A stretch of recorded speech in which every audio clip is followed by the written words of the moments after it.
رب مصطفیٰ تو مجھے حج پہ بلا، آ کے میں دیکھ لوں آنکھ سے کعبہ تیرا۔ اعوذ باللہ من الشیطان الرجیم، بسم اللہ الرحمن الرحیم۔ الحمدللہ الذی ہدانا لہذا وما کننا لنہتدی لولا ان ہدانا اللہ۔ اللہم صلی علی سیدنا ومولانا محمد عدد ما فی علم اللہ صلاۃ دائمۃ بدوام ملک اللہ۔ السلام علیکم ورحمۃ اللہ وبرکاتہ۔ جناب، خواتین کی دینی تربیت ہو رہی ہے اور ہم بات کر رہے ہیں فضائل حج کے تعلق سے، ہم بات کر رہے ہیں مناسک حج کے تعلق سے، ہم بات کر رہے ہیں ارکان حج کے تعلق سے۔ حج جو جناب دین اسلام کے بنیادی ارکان میں سے ایک اہم ترین عبادت، یہ انبیاء کرام علیہ السلام کا شعار رہا ہے۔ سیدنا ابراہیم علیہ السلام، سیدنا اسماعیل علیہ السلام نے پیدل سفر حج فرمایا۔ جناب حضور صلی اللہ تعالی علیہ وآلہ وسلم نے حج کا طریقہ ہمیں سکھایا، سمجھایا۔ آپ کی اتباع کے جذبے کو حج کے بہت سارے ارکان جناب ہم پہ وضع بھی کرتے ہیں، ہمیں سمجھاتے بھی ہیں، ہمیں سکھاتے بھی ہیں، اور یہ اللہ کے محبوبین کی اداؤں کو دہرانے کا نام ہے۔ اور بے شک وہ جگہ، وہ مقام کہ جو لوگوں کی ہدایت اور رہنمائی کے لیے اکارڈنگ ٹو دا ہولی قرآن سورہ آل عمران وضع کیا گیا، بنایا گیا، وہ ہے کہ جو مکے میں ہے، وہ ہے کہ جو کعبہ ہے، وہ ہے کہ جس کے بالکل اوپر فرشتوں کا قبلہ ہے، بیت المعمور، وہ سینٹر آف دی ورلڈ ہے، اور ایسی گریوٹی ہے جناب کہ کھچے چلے جاتے ہیں۔ کیا کشش ہے، کیا اٹریکشن ہے کہ قلوب کعبے کا ذکر کر کے سرشار ہوتے ہیں، اور یہ سرشاری ایسی طاری رہتی ہے کہ طبیعت سیر ہی نہیں ہوتی۔ آج بھی ہم ذکر کر رہے ہیں کعبے کے فضائل کے تعلق سے، ایک نیکی 1,00,000 نیکیوں کے برابر ہے۔ یہ وہ مقام ہے کہ جہاں نزول ملائکہ ہوتا ہے، یہ وہ مقام ہے کہ جو انبیاء کرام علیہ السلام کا مدفن ہے، اور یہ وہ پیارا پیارا مقام ہے کہ جہاں حضور صلی اللہ تعالی علیہ وآلہ وسلم کی پیدائش ہوئی۔ جناب ہمارے ساتھ ایک ایسی اسکالر موجود ہے کہ ماشاءاللہ نوجوان نسل جب اتنی باصلاحیت ہو اور خوبی کے ساتھ ہمیں دینیات سکھائیں تو بہت اچھا لگتا ہے۔ اللہ آپ کو سلامت رکھے۔ ہمارے ساتھ عالمہ سعدیہ سعید موجود ہیں۔ السلام علیکم۔ وعلیکم السلام ورحمۃ اللہ وبرکاتہ۔ سعدیہ سعید، ہم سعادتوں کی بات کر رہے ہیں، جزاک اللہ۔ اور آپ کے لیے یہاں موجود ہونا سعادت، ہمارے لیے آپ کو سننا سعادت۔ آپ کو ویلکم کرتے ہیں۔ جزاک اللہ۔ جناب ہماری آج کی جو دوسری مہمان ہیں ماشاءاللہ، یہ بھی بڑی سعادت مند ہیں، اور بڑی خوبی کے ساتھ حضور آقا دو عالم صلی اللہ تعالی علیہ وآلہ وسلم کی ثنا و توصیف ادا کرتی ہیں، اور بہت ساری زبانوں میں کرتی ہیں۔ ہم سب آپ کو پسند کرتے ہیں۔ محترمہ شگفتہ عمران کو سلام عرض کرتے ہیں۔ السلام علیکم۔ وعلیکم السلام۔ ویلکم کرتے ہیں آپ کو، اور آپ کی خوبصورت آواز میں ہی آغاز کریں گے۔ لبیک اللہم لبیک، اللہم لبیک، اللہم لبیک، لبیک اللہم لبیک، اللہم لبیک، اللہم لبیک۔ یا رب مصطفیٰ تو مجھے حج پہ بلا، آ کے میں دیکھ لوں آنکھ سے کعبہ تیرا۔ یا رب مصطفیٰ تو مجھے حج پہ بلا، آ کے میں دیکھ لوں آنکھ سے کعبہ تیرا۔ لبیک اللہم لبیک، اللہم لبیک، اللہم لبیک۔ حج کا شرف ہو عطا یا رب مصطفیٰ، حج کا شرف ہو عطا یا رب مصطفیٰ، میٹھا مدینہ پھر دکھا، میٹھا مدینہ پھر دکھا یا رب مصطفیٰ، یا رب مصطفیٰ، تو مجھے حج پہ بلا، آکے میں دیکھ لوں آنکھ سے کعبہ تیرا، لبیک اللہم لبیک، اللہم لبیک، اللہم لبیک، رخ سوئے کعبہ ہو، زمزم کا جام ہو، رخ سوئے کعبہ ہو، زمزم کا جام ہو، پی کر کروں میں پھر دعا، پی کر کروں میں پھر دعا یا رب مصطفیٰ، یا رب مصطفیٰ، تو مجھے حج پہ بلا، آکے میں دیکھ لوں آنکھ سے کعبہ تیرا، دے دے طواف خانہ کعبہ کا تو شرف، دے دے طواف خانہ کعبہ کا تو شرف، فرمائے پورا مدعا، فرمائے پورا مدعا یا رب مصطفیٰ، یا رب مصطفیٰ، تو مجھے حج پہ بلا، آکے میں دیکھ لوں آنکھ سے کعبہ تیرا، لبیک اللہم لبیک، اللہم لبیک، اللہم لبیک، اور سب اہل خانہ ساتھ میں جو کاش چل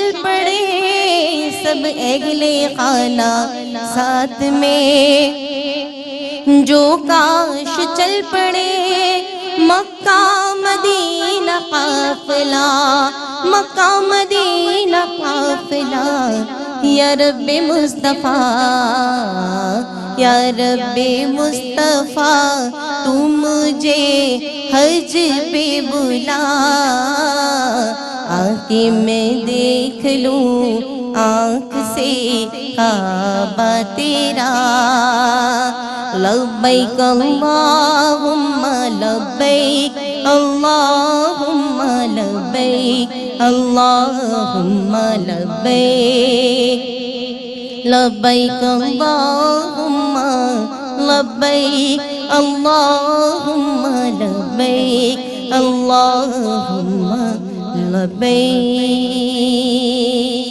سبحان اللہ، ماشاء اللہ، بارک اللہ۔ سوالات کا سلسلہ شروع کرتے ہیں۔ فضائل کعبہ کے حوالے سے کلام فرمائیے، اور پھر کعبے کی جو تعمیرات ہیں تاریخی تناظر میں اس کا بھی بیان فرمائیے۔ اعوذ باللہ من الشیطان الرجیم، بسم اللہ الرحمن الرحیم، مولایا صلی وسلم دائما ابدا علی حبیبک خیر الخلق کلہم۔ اللہ رب العزت نے قرآن پاک میں فرمایا ان اول بیت وضع للناس للتی ببکۃ مبارکا وہدی للعالمین، کہ روئے زمین پر یہ لوگوں کے لیے سب سے پہلا قبلہ ہے، برکت والا ہے، اسی کی طرف ہدایت یافتگان بڑھتے ہیں، وہ ہدایت کی ایک سمت ہے، ایک ہدایت کی راہ ہے۔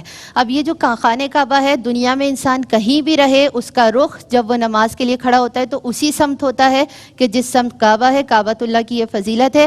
اور پھر آقا علیہ الصلوۃ والسلام نے فرمایا کہ یہ روئے زمین پر سب سے پہلے بننے والی جگہ تھی، اور پھر یہیں سے زمین آگے کی طرف بڑھی۔ اور حضرت عبداللہ بن عباس بھی یہی فرماتے ہیں کہ زمین پر 2000 سال قبل زمین بننے سے پہلے خانہ کعبہ بنایا گیا، اور وہیں سے پھر آگے زمین بڑھی۔ اور جب آقا علیہ الصلوۃ والسلام حرم پاک میں داخل ہوتے تو آقا علیہ الصلوۃ والسلام اللہ اکبر فرماتے اور اس کے بعد دعا کرتے کہ رب تو سلام ہے، تیری طرف سے سلامتی نازل ہوئی ہے، لہٰذا تو ہمیں سلامتی میں رکھ، اور یہ جو گھر ہے اس کی عزت و عظمت تکریم میں اور ہیبت میں اور اضافہ فرما۔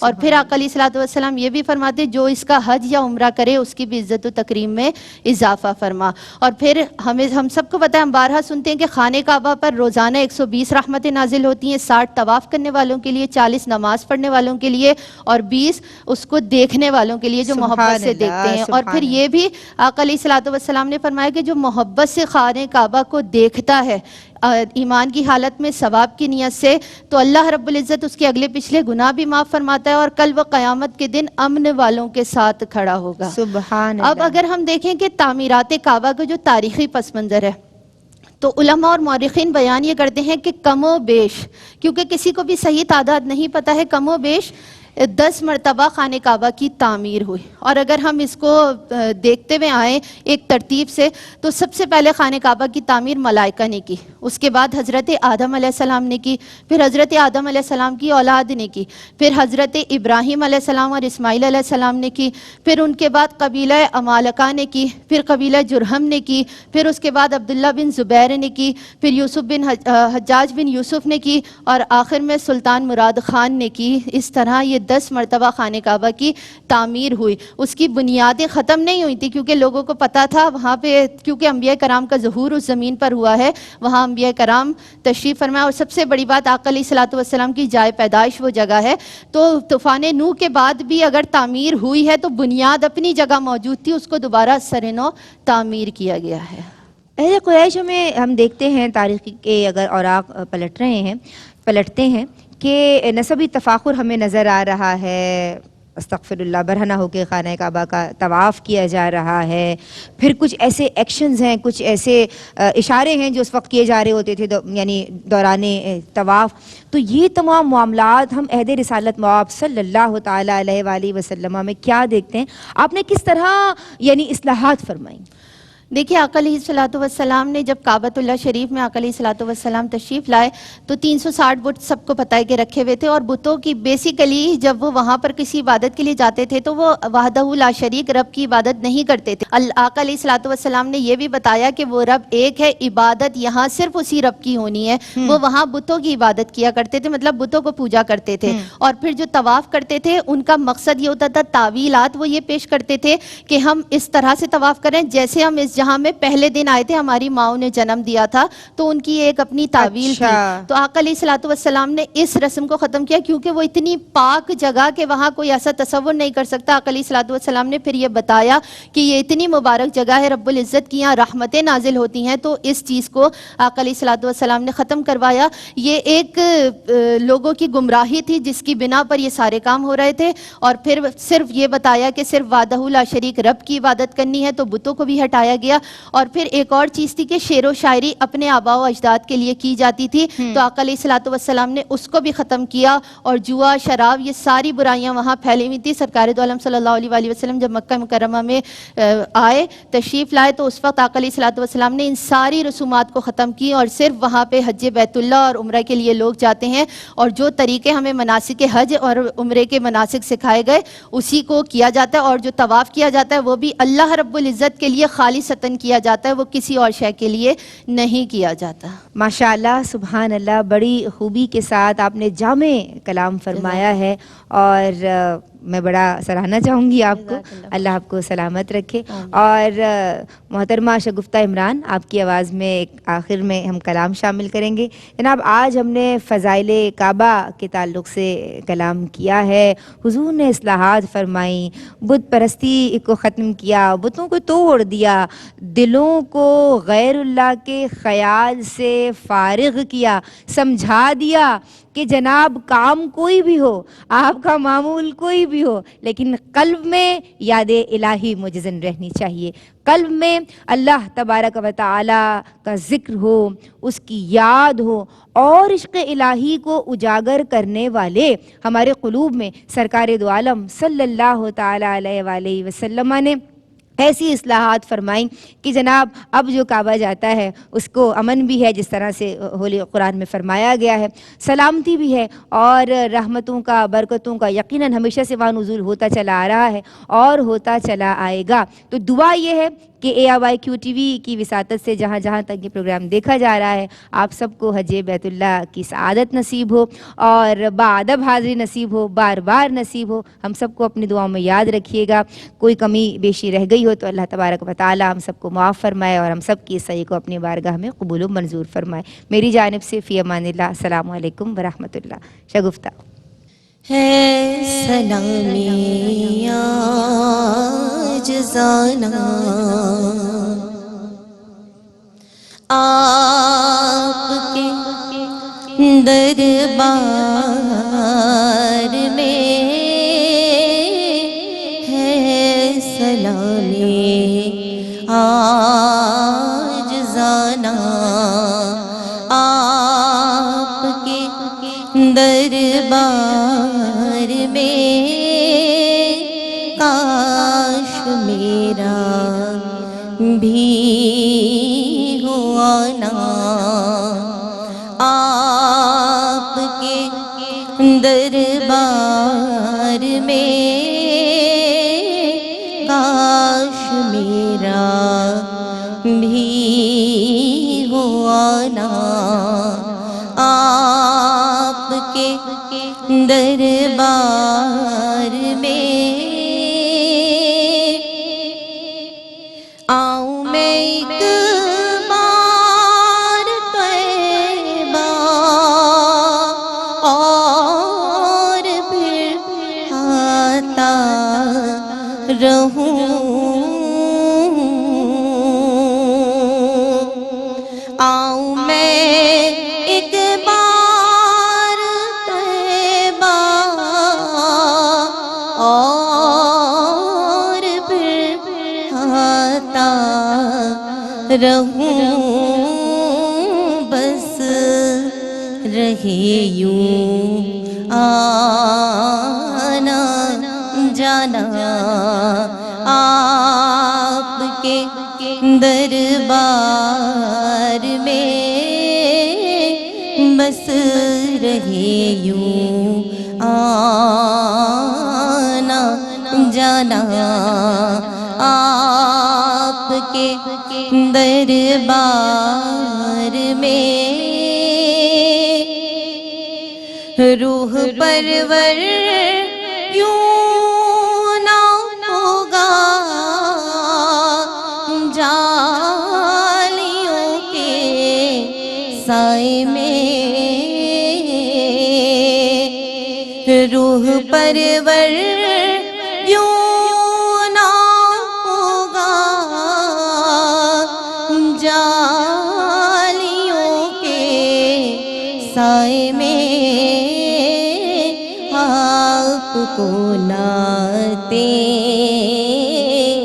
سنانا آپ کے دربار میں.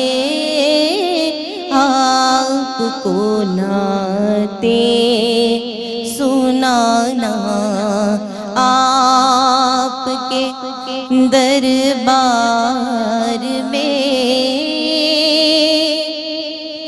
اور رزق کا جو آخری دانا ہو قسمت میں لکھا کہ رزق کا جو آخری دانا جو قسمت میں لکھا کاش لکھا ہو